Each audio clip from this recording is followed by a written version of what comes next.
2026ەوە ئەکەوتە واری جێبەجێکردنەوە بڕیارە. ئەتە لەم 2000 دۆلاری چاپی کۆنەکە سپیەکە ئەگەر دوو وەرەقەی 50 باتە 450 تابێ ئەبێ بە هەمان قیمەت و بەهای خۆی لە بازارە مامەڵی پێوە بکرێت. ئەمە 100 دۆلاری شینە کە و هێڵە شینیتە لەگەڵ 100 دۆلاری سپیە. ئەمە ماوەیەکە لە بازارەکانی ئەڵگۆڕی دراودا لە هەرێمی کوردستان مقۆمقۆیشی زۆری دەسە خۆی دروست کردووە کە دۆلارە سپیەکە نرخی هەرزانترە لە دۆلارە شینەکە.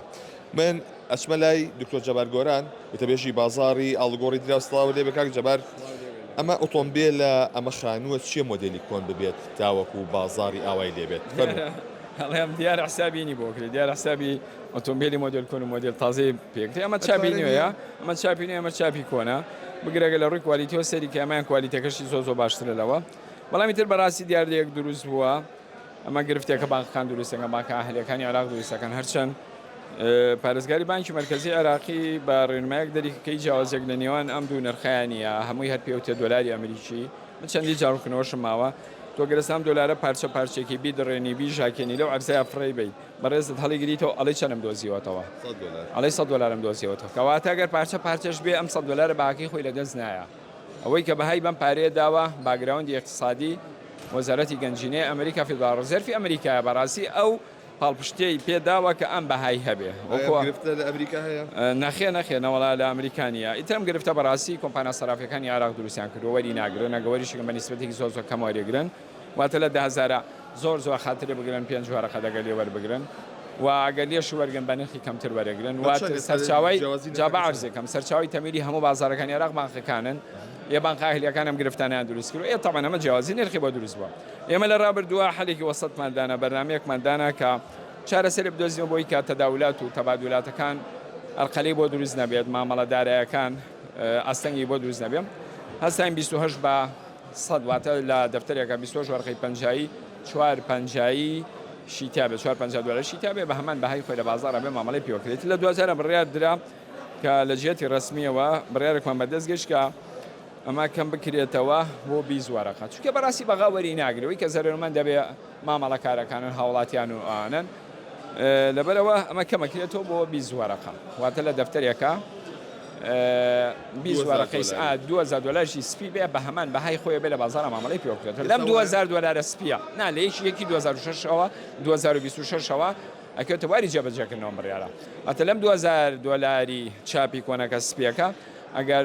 دوو وەرەقەی 50 باتە 450 تابێ ئەبێ بە هەمان قیمەت و بەهای خۆی لە بازارە مامەڵەی پێوە بکرێت بەبێ زیاد و کەم لەم ساتەیە نرخی ئەمەیان چەندێکە نرخی شینەکە چەندێکە بەڵێ خۆی ناڵێم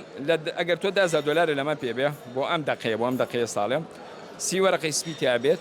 70 وەرەقەی شین بێت بە نرخی خۆی وەریگرێتەوە تقریبا نزیکەی 150 تا 142 هزار دینار مامەڵەی پێوە کرێت بەڵام ئەگەر تۆ دەفتەرە دۆلارێ لەمە پێبێ هەر هەمووی سپی بێ ئەبێ بەلانی کەمەوە 100 دۆلاری بە 1500 دینار زۆر تا 2000 دیناریش فەرقە وەڕێتەوە واتە ئێستا بۆ نمونە لە دەفتەرێکان نزیکە لەوانەیە 150 دیناری فەرق بێت بەش کۆمپانیانە و بانکە ئەهلیانە بۆ وەری ناگرن کاک وەڵڵاوە بێ پرسیارە لەلانی پەیوەنددارکە حکومەت بکەیت ئێمە هەچی دەستگاکانی ئەلامە فۆکەسیانە سەر بازارەکانی ئاڵگۆڕی دراوە لە بەرنامە تەلەڤیزیۆنەکانە ئەو کەساتیانە بانگەکردن کە مامەڵەکاری بواری ئاڵگۆڕی درابن باشە پێویستە هەندێک لە کەسایەتی بانکیەکانیش بانگێش بکرێت لیان بپرسێتەوە باشە بۆ ئەم پانانە وەرناگرنەوە کارێکی چییە وانە لەبەرەوە ئەبێ ئەم ئیجراتە پەیوەستە بە حکومەت و بانکی مرکزی عێراقی بێ بەڕاستی ئەم جۆرە گرفتانە ڕابگرن کە لە شوێنێکنیانێ بەڵام بە ئێمە حقیقەتێکیش بڵێن هەندێک لە کۆمپانیا سەرافەکانی عێراقیش مبەڕیریان بەدەستەوەیە مبەڕیان بەدەستەوەی کەڵەنگ وایە لە دەروی عێراق و دۆلارێکی سپی زۆریەت باشە ئەیگۆڕنەوە دۆلاری شینە بنەوە دەرەوە ئەمەش دوجار وای لێ لەوانەیە هەوڵاتیان و بەشێک لە بازرگانەکانی ئاڵگۆڕیدا و ڕۆبەڕووی زیابنەوە بۆی ئەم فەرقەی دروست کردەوە بەڵام خۆ توانرێت لە ڕێگەی بانکانەوە چارەسەر بکرێن وانە بانک خالیەکان وەریگرنەوە دوجار بیانەوە بە بانکی مرکزیش بینێرێتەوە بۆ مەرکەزە سەرکیەکەی خۆی کە بڵێن فیدرال ڕزەرف ئەمریکان بانکی JP مۆرگانیان USB بانکی ئەمریکان بانک ئۆف ئەمریکا توانێت ینی بینێنەوە بۆ ئەو شوێنانە ئەسا بابەتەی تر هەیە ئەگەر بە 25 دۆلار بکڕی نرخێکە بە 50 بکڕی نرخێکی ترە بە 5 بکڕی نرخی تر ئەمە چییە؟ وەڵامەشە بانکان دروستیان کردووە هەر بۆنمە بانقەیە سەر بەدەسەڵاتە باشە ڕاستمالەکەی زۆر بەرزە ئێستا بڕۆ بتێ پارەی ئیداکەیت و بخێتنەوە ئەکاون نەمبەرەکەتەوە 25 و 50 لێ وەرەگرێ 5 دەی